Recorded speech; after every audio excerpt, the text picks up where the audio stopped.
Good evening. आज हम लोग पढ़ाई करेंगे वर्ग एक्ट विषय अतीत से वर्तमान अध्याय 12 राष्ट्रीय आंदोलन 1885 से 1947 का अगला भाग, जिसमें हम लोग भारत छोड़ो आंदोलन के पहले की जो कुछ परिस्थितियां थी उसे आज जानेंगे। आप देखे थे कि सविनय अवज्ञा आंदोलन घोषित रूप से 1934 में समाप्त होता है। 1934 में गांधी जी सविनय अवज्ञा आंदोलन को समाप्त करने के बाद अपने आप को रचनात्मक कार्यक्रम में लगा लेते हैं। लेकिन 1930 ईस्वी में बड़े जन आंदोलन के रूप में जो सविनय अवज्ञा आंदोलन शुरू हुआ था, वो आंदोलन का प्रभाव, उस आंदोलन के प्रभाव से 1935 ईस्वी में अंग्रेजी शासन व्यवस्था को एक अधिनियम लाना पड़ा, जिसे भारत शासन अधिनियम के नाम से जाना जाता है। और इस भारत शासन अधिनियम के तहत प्रांतों में स्वायत्त शासन की व्यवस्था की गई और इसी प्रावधान के तहत 1937 ईस्वी में चुनाव के द्वारा चुनी हुई सरकार गठित की गई, जिसमें 11 प्रांतों में से 7 प्रांतों में भारतीय राष्ट्रीय कांग्रेस की जीत हुई और वो अपना सरकार गठित करने में सफल रही।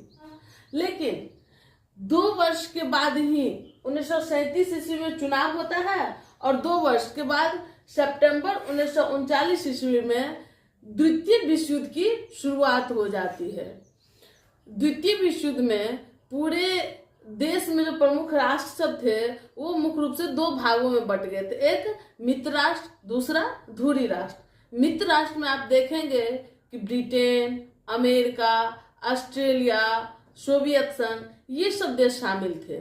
धुरी राष्ट्र में इटली, जर्मनी, जापान प्रमुख रूप से शामिल थे। तो मित्र राष्ट्रों का कहना था कि हम लोकतंत्र की रक्षा के लिए, प्रजातंत्र की रक्षा के लिए यह युद्ध कर रहे हैं, इसीलिए वैसे सभी देश को हमारे साथ होना चाहिए जो लोकतंत्र का चाहत रखते हैं, समर्थन करते हैं। भारत का इसमें कहना था, तो भारत अंग्रेज का उपनिवेश था, इसीलिए इसी मकसद से अंग्रेजी शासन व्यवस्था क्या क्या, तो भारतीयों को बिना पूछे इस द्वितीय विश्व युद्ध में भारतीयों को शामिल कर दिया,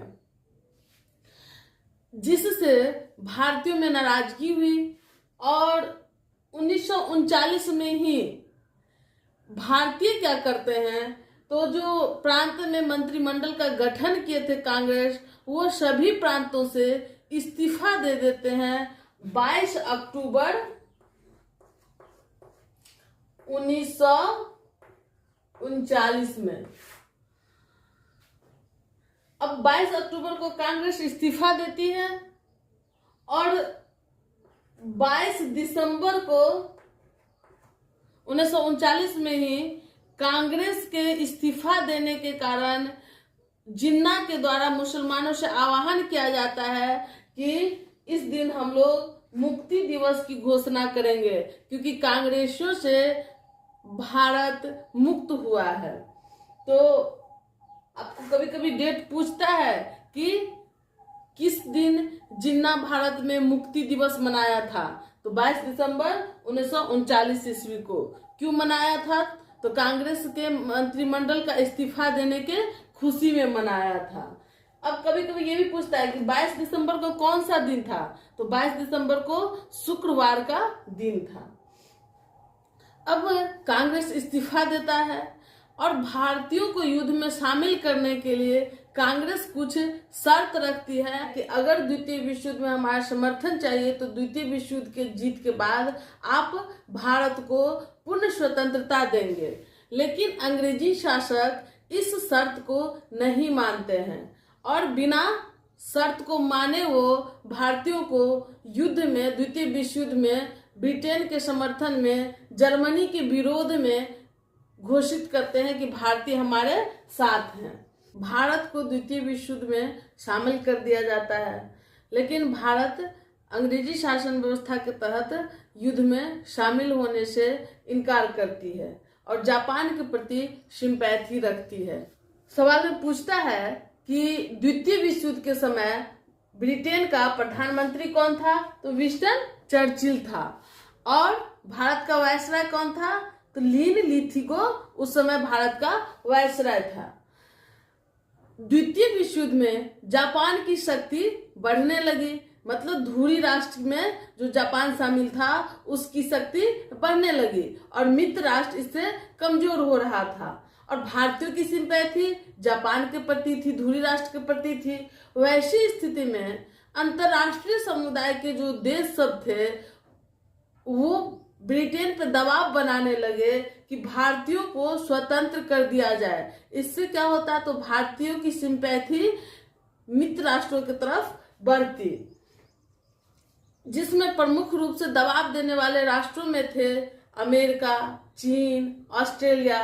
तो इन सभी देशों के दबाव से ब्रिटेन एक कमीशन का गठन करता है जिसे क्रिप्स मिशन के नाम से जाना जाता है। वो मिशन स्टैफोर्ड क्रिप्स की अध्यक्षता में होती है, इसीलिए इसे क्रिप्स मिशन भी कहते हैं। तो क्रिप्स मिशन जो भारत में भेजता है ब्रिटेन मार्च 1942 में, तो स्टैफोर्ड क्रिप्स जब भारत आता है तो भारत आकर के वो आकलन करता है और अपना प्रस्ताव देता है कि युद्ध के बाद भारत को एक डोमिनियन राज्य बनाया जाए। कहता है दूसरा प्रस्ताव रहता है कि भारतीयों को अपना संविधान बनाने का अधिकार दिया जाए, मतलब भारत का जो शासन व्यवस्था होगा उसमें भारत अपना संविधान खुद ही निर्माण करेगी।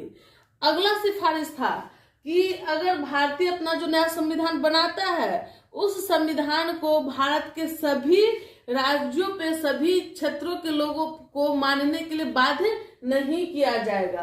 तो नए संविधान को मानने की बाध्यता नहीं थी।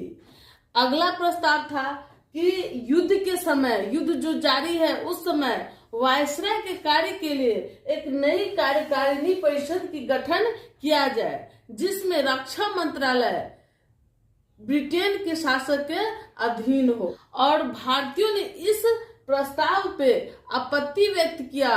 उन्होंने इसे मानने से, इस प्रस्ताव के समर्थन में आकर के द्वितीय विश्व युद्ध में शामिल होने से पुनः इनकार कर दिया। भारत के जो प्रमुख व्यक्ति थे जिसमें गांधी जी, जिन्ना, तो ये सभी, चाहे वो भारतीय राष्ट्रीय कांग्रेस के व्यक्ति हो या मुस्लिम लीग का व्यक्ति हो, वो सभी इस प्रस्ताव को ठुकरा देते हैं। उनका मानना होता है, गांधी जी यहाँ तक कहते हैं यह प्रस्ताव पोस्ट डेटेड चेक है, मतलब वैसा चेक है जिसे हम अभी नहीं भेजा सकते, आगे की तिथि के लिए ये हमको चेक दिया जा रहा है जिसकी कोई गारंटी नहीं है, इसलिए इस प्रस्ताव को हम स्वीकार नहीं करते हैं। जिन्ना इसलिए इसे ठुकरा देता है कि इसमें स्पष्ट रूप से पाकिस्तान की व्यवस्था की बात नहीं की गई थी, बस ये कही गई थी कि जो नया संविधान होगा उसे स्वीकारना बाध्य नहीं है, लेकिन ये नहीं कहा गया था कि मुसलमानों के लिए अलग देश का निर्माण किया जाएगा। इसीलिए मुस्लिम लोग लीग भी इसे ठुकरा दिया, जिन्ना भी इसे स्वीकार नहीं किया। इसमें डोमिनियन राज्य की व्यवस्था की बात की गई थी। अब भारतीयों का पूर्ण स्वराज्य, पूर्ण स्वतंत्रता की बात थी। अब इसमें डोमिनियन राज्य की बात भारतीयों को नहीं जच रहा था, इसीलिए इन सभी प्रस्तावों को भारतीय राष्ट्रीय कांग्रेस और मुस्लिम लीग के प्रमुख व्यक्ति इसे ठुकरा देते हैं। अब इन सभी परिस्थितियों के कारण, क्रिप्स प्रस्ताव की असफलता के कारण गांधी जी भारत छोड़ो आंदोलन की आह्वान करते हैं। 8 अगस्त 1942 ईस्वी को बंबई के ग्वालियर टैंक मैदान से इस आंदोलन का आह्वान किया जाता है, जिसे अहिंसक संघर्ष के रूप में शुरू करने की बात की जाती है।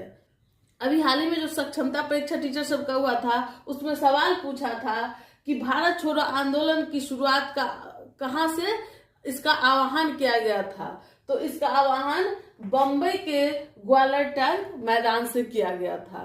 तो इस प्रकार से 8 अगस्त को इस आंदोलन का घोषणा किया जाता है, लेकिन अंग्रेजी सरकार के दमनात्मक कार्रवाई काफी तीव्र होता है और इसी दमनात्मक कार्रवाई के तहत 8 अगस्त को ही अग्रिम पंक्ति की जितना नेता होते हैं सभी को गिरफ्तार कर लिया जाता है। यहाँ तक कि गांधी जी को भी गिरफ्तार कर लिया जाता है। लगभग 90,000 लोगों को उस समय गिरफ्तार किया जाता है।